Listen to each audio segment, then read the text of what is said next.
अस्सलामुअलैकुम। आप देख रहे हैं के न्यूज HD में हूँ हारिस अली शाह गिलानी। चलते हैं आज की अहम खबरों की तरफ।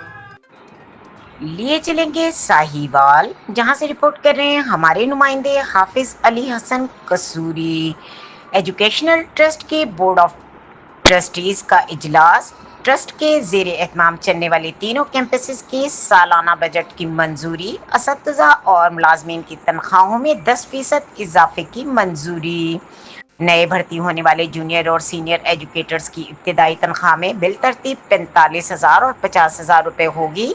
इजलास की सदारत commissioner Sahiwal, chairman trust doctor Asif Tufail ने की, जबकि इजलास में deputy commissioner Shahid Mahmood, additional commissioner coordination secretary trust doctor Saifullah Bhatti, director development Shafiq Ahmad Dogar, principal DPS Akbar Ali और मेम्बरान चौधरी सुल्तान महमूद, मोहम्मद बशारत नदीम, महर अल्लायार खान, हारून रशीद और बरसर काशिफ सत्तार शरीक हुए। इजलास को बताया गया कि मौजूदा माली साल के दौरान कैम्ब्रिज कैंपस की तामीर के लिए 25 करोड़ रुपए मुख्तस किए गए हैं, ताकि तामीराती काम जल्द मुकम्मल करके क्लासेस नए कैंपस में शिफ्ट की जा सकें।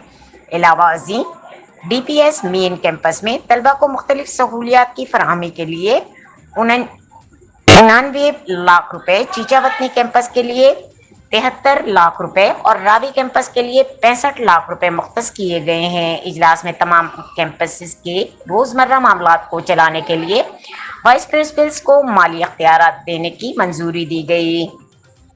इजलास से खिताब करते हुए कमिश्नर डॉक्टर आसिफ तुफैल ने इंटरमीडिएट इम्तहानात में DPS के शानदार कारकर्दगी को सराहा और हिदायत की कि गैर मामूली नताइज देने वाले असातिज़ा को एजाज़िया भी दिया जाए, ताकि इनकी हौसला अफजाई हो सके।